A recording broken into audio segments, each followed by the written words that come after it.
Evening folks, this is BestInSlot and we are back playing our 1 year anniversary playthrough of Jurassic World Evolution. Today we're going to finish off Isla Matanceros. We're going to pop out some new dinosaurs, we're going to max out the 3 different branches, we're going to 5-star the park. As you can see, I've been a little bit busy. I will tell you what's been going on. So the plan was to basically, I was going to have all 3 divisions kind of like 90-95% ready to go. And I realised that I was dying of boredom because it takes ages, because you have to wait minutes for new contracts, which is very silly. So we're going to max out security, then I'm going to go away and play a little bit and do some entertainment, then we're going to come back and then we're going to max out entertainment, and we're going to go like that. I have prepared some dinosaurs for you folks at home. We have both of these Ceratosauruses ready to go, so that should do a lot for our security. Should be one more mission after that. So there's our 119 attack for that bottom quest. Oh, reminder, this is the final episode where we need to hit 1,000 likes to make sure the next episode is an hour-long special, and the next episode will be our first episode on Matanceros, so it's a good time to talking to YouTube. The next episode is a really good time to have that hour-long special, so do hit the like button if that's what you're looking for, you want to see that longer special. Thank you. And this is our 36th events one, is that right? Yes. Way to go. Thanks, Isaac. Wasn't really working for you, but hey, it worked.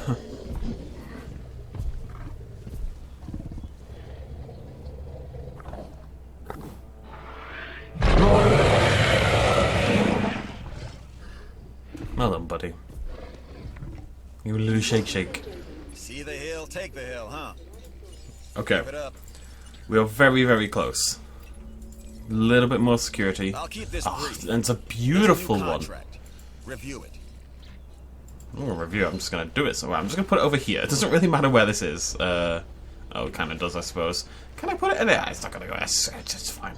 The park is finished, basically. The park doesn't need anything else. I don't need a restaurant. So let's just, yeah, it's beautiful. We'll just knock all this down later. No. Shut up, Isaac. I do think the contract system is a little daft. It's very difficult to level up your contract, or to do it quickly. Which, it's kind of like a mobile game in a little bit, where it makes you wait for no apparent reason. I guess it might be too easy to make money if you could get contracts.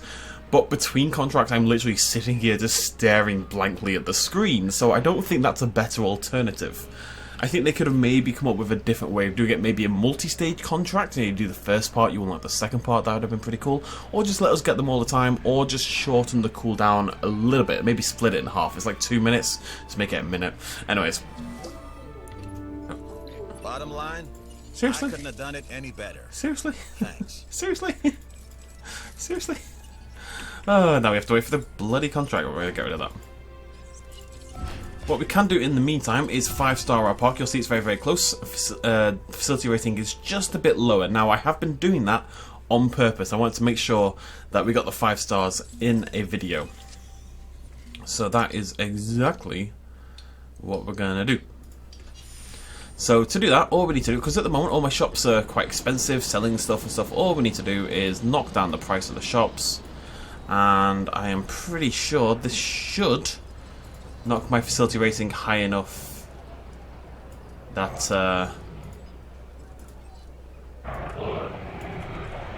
we 5-star the park. I believe it's going to be close. But if you ever stuck on facility rating, you need a little bit more, you don't want to get more shops, this is a pretty good little trick just to boost your facility rating. You appear to have achieved the highest rating that you can on Isla Matanceros.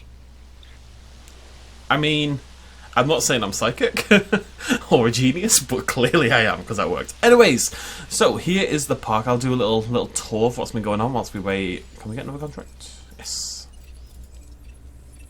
This contract looks important, worthy of consideration. No, it doesn't.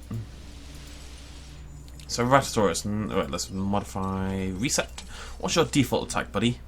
Okay, we just need to go a little bit higher. Hit that 99. Yeah, that'll do. Okay. So that will be our final contract, and then I'll probably start working on science just because I think she's, and I've got hiccups. I think she's gonna freak out at me. Right. So yeah, I've done a little bit of work. I could not be bothered remodeling this area here, so this is all a little bit messy. We've got Ceratosaurus, we've got like a little facility section down here, and then I've done like a little raised, it's like a 3-tier system. So we've got a flat bit down here where we could build if we needed to. As it happens, we don't, but we could. And then it goes up a little bit, and on there there's a hotel sitting on the cliff. You can see I put some rock down just to make it look more like a cliff face. And then in that same area is where this exhibit is, of course, with our many, many Triceratopses. That's where I was getting my racing from. And also a Huangosaurus exhibit over here on the left-hand side. There's quite a few of them lurking around in there, as you can see, because they're pretty good for racing, so you just... Apparently it's a hot day, they're all just chilling in the woods, having a big old dino orgy. And then it jumps up at the back over here, and this whole area is nice and flat, and then that drops down to that first tier over here. Sabotage in progress. Yep, sounds about right. I did just say that was going to happen.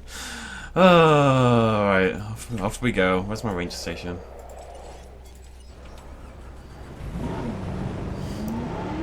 I hate the sabotage. I hate it. I really hope it's not... Oh, it's not even this one. Oops, on we go. It's not even... I just hope it isn't in Planet Zoo. I really do. Because it doesn't make sense. You are working... Like, Dua... Right, so Dua has sabotaged me. Dua and her gang have sabotaged the park. She literally works for the park. Imagine if you were getting a little neglected at work, so you set fire to the building. And then everything's just okay afterwards. No, that's daft. Daft. I'm sorry, I neglected you, Dua.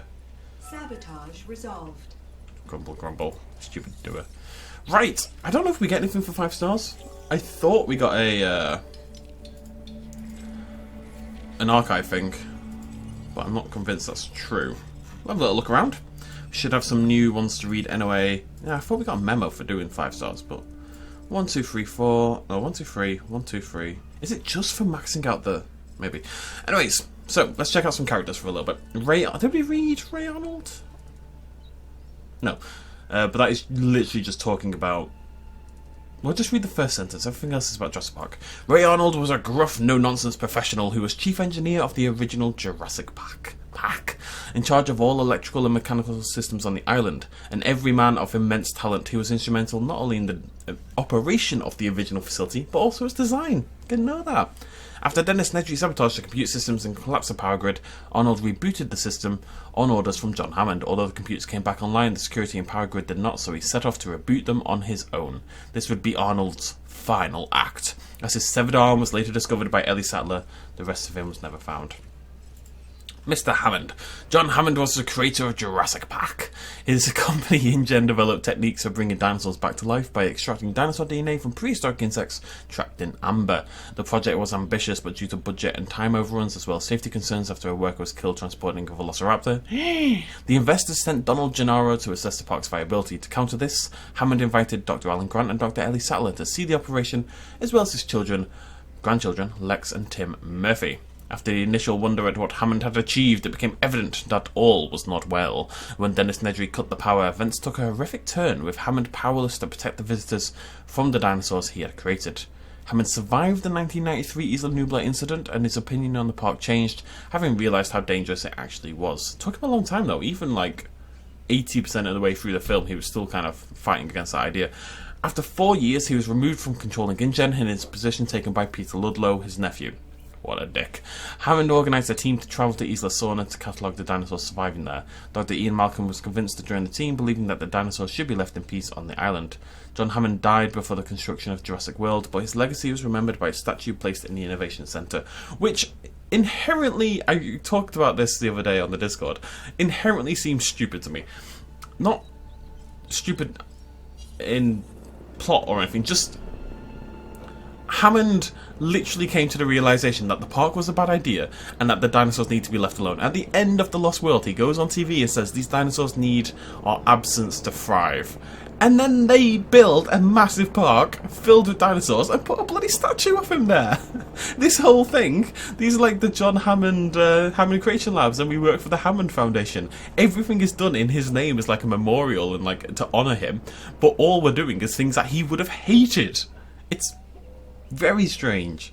Where's my Ceratosaurus? It's nearly there. Can we get another contract? Right, yeah, I'm gonna start working. Oh, screw you, science. I don't even care about stupid science. Contracts make the world go round. Start working on entertainment. What's that money? Either way. I've done all the research. Done everything, basically. I will not be doing the little thing. I did mention this in the first playthrough. What you can do, you can go into Isla Muerta, unlock the ability like to get all the new research, all the new dinosaurs, and then come back to Matanceros where you've got tons of cash and unlock everything. It's very sneaky. I don't approve. I will not be doing that. I didn't approve in the first place. I don't approve now. The game is not so difficult that it's necessary. Then again, it's kind of cool that it's like adaptive difficulty. If you do want to have the easiest time possible, you could do it. It seems a little bit pointless to me, but I'm very much like that with game difficulty. Like, I don't think Dark Souls should have an easy mode, and some people get very angry about that, but hey ho. Artistic integrity is important. Grr. Video game design, it is. Nice. Transport rating is high. People like the transport links on my island. Big path is my transport link. Oh, before we do this, we should remove a Ceratosaurus. Should have thought of that before, actually. It's my bad. Because I've got 3 now at the moment. We can't have 3. They'll kill each other many times over. So you go shoot it in the face. I'm doing what I can. I don't want security. Come on, why? It's not a mobile game. Just let me do things, you nerds. Ah, oy vey. How are you all doing over here? Looking good? Love that skin. Love that skin. Look how bouncy it is. How can you got to love the Huangosaurus in general. It's a beautiful dino. Just keep knocking out these fossils whilst we're here. Get them ready for Isla Muerta. Okay.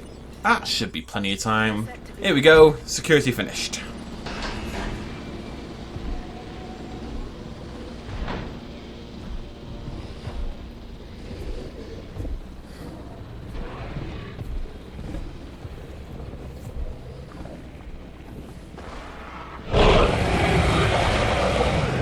It's a big tongue. Hooray! Look, you know you didn't have to prove anything. But the way you took charge left an impression. Good work. Thanks, buddy. A fight has begun. Well, that is a long. This is not supposed to be a prehistoric cage fight. Can't tell me what to do. You don't know what it's meant to be. You don't know. Adding to the list. Okay. Well.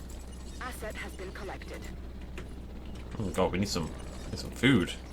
Proceeding. Not really worrying about money at this point. Money's kind of like sorted. We're done. Basically, we're loaded. Right. So I mean, that should have been a new thing, right?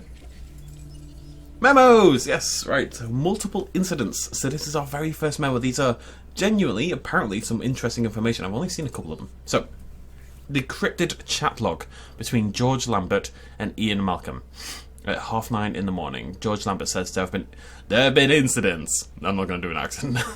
There have been incidents, multiple incidents, and you can assure me this new director of operations isn't involved. So I'm the new director of operations, and Lambert is suggesting that I'm killing people or something. Ian Malcolm, to the best of my knowledge. George Lambert, and how good is that? Ian Malcolm, better than most. Much better, actually. Isn't sabotage always an ongoing concern on the islands? George Lambert. Outside threats I can deal with, it's the ones from the inside that worry me. It doesn't really make sense, because if you ignore Lambert, he will actively sabotage your island. So, what you on about, Lambert, buddy? Congratulations are in order, and thanks, too. So, this is me giving you both. No, no, horrible mission. Horrible.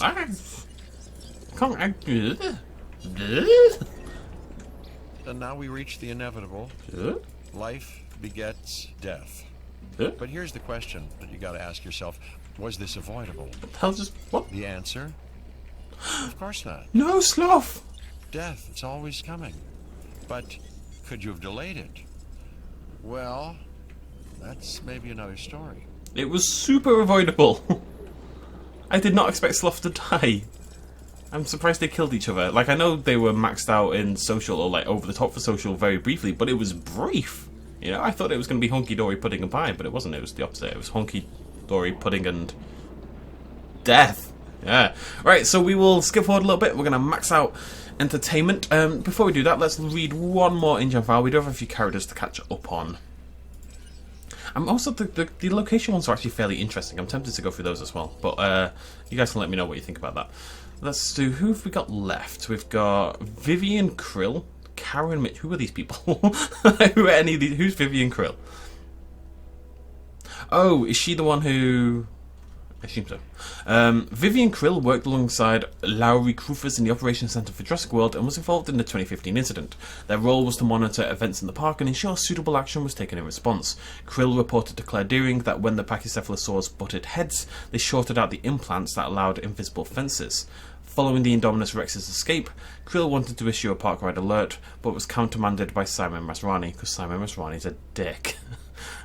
True story. She remained at her post alongside Lowry when Vic Hoskins took over Jurassic World operations, but then evacuated after Hoskins' team failed to secure the Indominus Rex. And who is... Oh, the mother. Karen Mitchell was Zach and Gray's mother. She sent her sons on holiday to Jurassic World so that she could complete divorce proceedings with Scott Mitchell. That's why she did. I didn't know that. I actually didn't know that. During the 2015 incident in Jurassic World, she contacted her sister Claire Deering and was disappointed to learn that she wasn't looking after the boys herself. Karen and Scott travelled to Jurassic World together just before the park was closed and was reunited with their sons the following day. I mean, obviously their relationship was a little bit on the rocks, right? They weren't in a good place. Karen and no, what's his name? It's the guy from Modern Family and Dawn of the Dead remake. Anyways, yes, we will skip forward. I'm going to max out the entertainment, and then we'll skip forward again, and we'll max out science. We'll read some memos, we'll read some new characters. We're going to do a lot of reading. It's going to be very exciting. The park itself is basically finished. Way to get it done. Okay, we are 21 seconds away from finishing the entertainment division. For reference, it's taken about 24 minutes-ish to get done.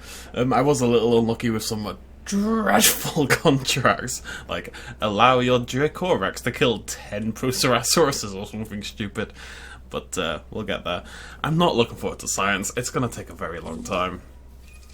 But Way to go. needs must. So, that should be that done. We're just going to quickly knock out this science one. Should take about 2 seconds. All we have to do is nip over here, do that, bam, done. And let's go check out our new memo. So, all the memos are unlocked via your reputation. It's just every memo is from maxing out the reputation. Decrypted chat log between Claire Deering and Ian Malcolm. Claire says, Dr. Malcolm? Miss Deering, this is quite the pleasure. I have an extremely no, I'm not doing that. I have an extremely confidential issue I'd like to discuss. Ian Malcolm. We share so much... Ian's just being weird. We share so much in common, you and I, having both escaped the islands, and yet we're still involved with them. And besides, I'm intrigued to know the nature of this conversation. Discretion is a trait not often associated with me, but for you, I'll make an exception. Do go on. Claire Deering. The Foundation just brought in someone new to oversee development of the islands. Ian Malcolm. I'm aware. We've been in touch. Claire Deering. That's why I'm reaching out to you, Doctor. I'd like you to keep an eye on... See, I didn't know it. I don't think I've read any of these memos. So it's funny as well. I had a sabotage from the science division, because we're all nerds, and they said...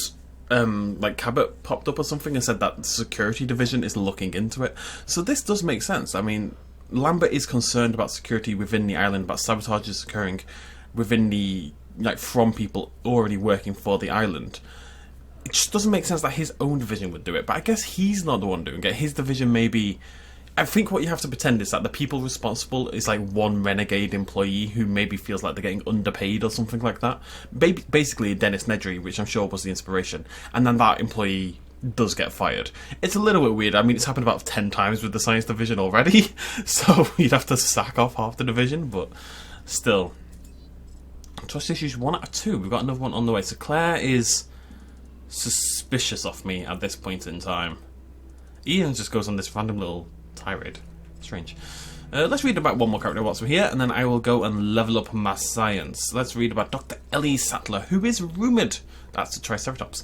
Who is rumoured to appear in Jurassic World 3. Jurassic World harder. Dr. Ellie Sattler was a paleobotanist who worked with Dr. Alan Grant and joined him in the assessment visit to Jurassic Park in 1993. She was one of the few survivors of the incident. After arriving on Isla Nublar, Dr. Sattler discovered plants at the side of the road that had long been extinct. On their tour through the park, she helped diagnose a sick Triceratops, tracing its illness to the lilac plants growing in the enclosure. As she stayed with the Triceratops, she missed the T-Rex attack on the rest of the group and was able to return to the visitor centre. Dr. Sattler accompanied Robert Muldoon to the site of the T-Rex attack, where they recovered the injured Dr. Malcolm.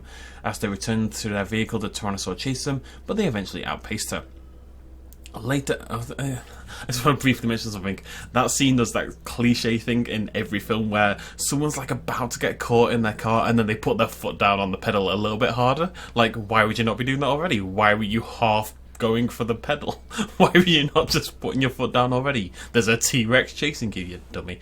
Anyways, later Dr. Sattler and Muldoon rebooted the system to restore the park system some power, which allowed the Velociraptors to escape their secure pen. She managed to escape back to the visitor centre, but Muldoon wasn't so lucky. She was reunited with Dr. Grant and they rescued the children as they were hunted by the Velociraptors. Trapped in the lobby by the raptors, they were saved at the last moment as the Tyrannosaur charged in, allowing the survivors to flee the building. 8 years later, Dr. Sattler was contacted by Dr. Grant during the events on Isla Sorna. She was able to rescued by the US Marine Corps. It would be nice if it was less focused on retelling Jurassic Park and more like the general history of the character and her life and stuff like that. Like, we don't really know, like, where did she go to school? What did she do between Jurassic Park and Jurassic Park 3? Blah, blah, blah. What's she up to these days? That kind of thing. But, Well done, you. Thank you. Right, so I am going to pump out these contracts for a little bit and go a little bit insane, and then we'll be back and we'll finish off the episode. And then next time, hopefully, with our hour-long special, we'll move on to Isla Matanceros. There we go. That took bloody ages. Absolutely bloody ages.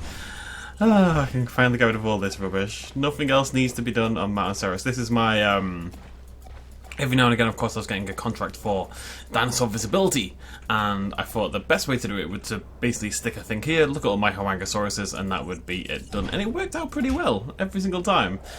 It's funny, to complete contracts the best way possible, really the best technique is to maintain a fairly average park that can then be made into a really good park. Like, I was considering just getting rid of the hotel, and then every time I needed a quest for numbers, like, you know, guest numbers and stuff like that, then I could just stick the hotel in. I was considering getting rid of the shops, and then when I needed income, I could just stick the shops back in. It would have sped things up a little bit. Like, I was struggling with this quest here to reach income 600,000 because there's not really much I can do, you know, without having to like make a new exhibit or something like that, which I just wasn't feeling. These quests are always based on your current stats kind of thing, so the less you have, the easier they are to achieve. You know what I mean? Anyways, that is the final one. That is the Science Division completed. So we're going to check out our new memo. Making the impossible possible between Kajal Dua. Are these all between Malcolm? Yeah. Kajal Dua and Ian Malcolm. Dr. Malcolm. I don't know why she's got the manly voice. Dr. Dua, to what do I owe this honour? Dua, you don't hide your sarcasm very well, Dr. Malcolm. Ian Malcolm. Yeah. I wasn't trying. Dua, I know you've questioned my methods in the past, but with this new director of operations involved, I've been making good progress on stabilising my research. Whatever you're doing to help them, it's working. Malcolm, which means even more dinosaurs are joining the modern world. Returning to it, yes. What was once unimaginable has now become possible. So I'd say they're fairly tame so far. It gives us a little bit of an insight into how... It's weird that Isaac isn't the one for the entertainment, right? It's Claire rather than Isaac. So let's just sum up what's happened here. George is complaining about incidents going on in the park, as in sabotage, which isn't related to us and probably isn't related to our park. So maybe that's going to become something later on in the other memos, right? Maybe that sabotage is actually going to be something. Malcolm kind of, you know, backed us up a little bit. And Lambert is worried about inside threats for the sabotage. Dua and Malcolm. Dua likes me. Dua's like the only one who kind of trusts me, seemingly. And now Malcolm's like, well, I'm helping this guy along, and we're helping Dua along, and that means there's even more dinosaurs. So he's feeling a little bit iffy about that. And then Claire doesn't trust me in the slightest. She wants Malcolm to keep an eye on me. So Claire asks Malcolm to keep an eye on me. That's like the first thing that happens. Malcolm comes and talks with me, and that's how we kind of start our bonding. Then that relationship means I work with Dua a lot closer, which means Malcolm and Dua have things to talk about. And then Lambert is in the corner, rolling around in a hamster ball for reasons unknown, and he spots me with Malcolm, and he's a little bit suspicious, and he's like, well, there's some stuff going on. Do you reckon this guy's involved? And Malcolm's a cool guy. He's like, nah, new director of operations is a thumbs up kind of guy. Okay, let's read a couple more characters. I think we've got 2 left, so we can finish... Oh, we've got a new one. Never mind. Dr. Jerry Harding. Dr. Jerry Harding was the chief veterinarian for Jurassic Park. He was encountered by the assessment team while he was tending to a sick Triceratops. With Dr. Ellie Sattler's assistance, they were able to identify the cause of the illness. Dr. Harding took Dr. Sattler back to the visitor centre when the park power was shut off by Dennis Nedry. He then left for the last boat, leaving Isla Nublar. Roland Tembo was a well-known big-game hunter who originated from Mombasa in Kenya. Peter Ludlow hired him to lead a team of hunters tasked with retrieving dinosaurs from Isla Sorna to be exhibited in a new facility in San Diego. Tembo was convinced by his friend AJ Sidhu, who always looked slightly like Ludlow to me, it was very weird, to join the expedition. For his fee, he demanded to be allowed to hunt one of the adult tyrannosaurs. Initially, the operation went well, with a variety of... I'm surprised there's so much information. A variety of dinosaurs captured. Tembo's knowledge of dinosaurs seemed limited as he couldn't pronounce some of the names, but he ran the team efficiently. Yeah. Fry Tuck, etc.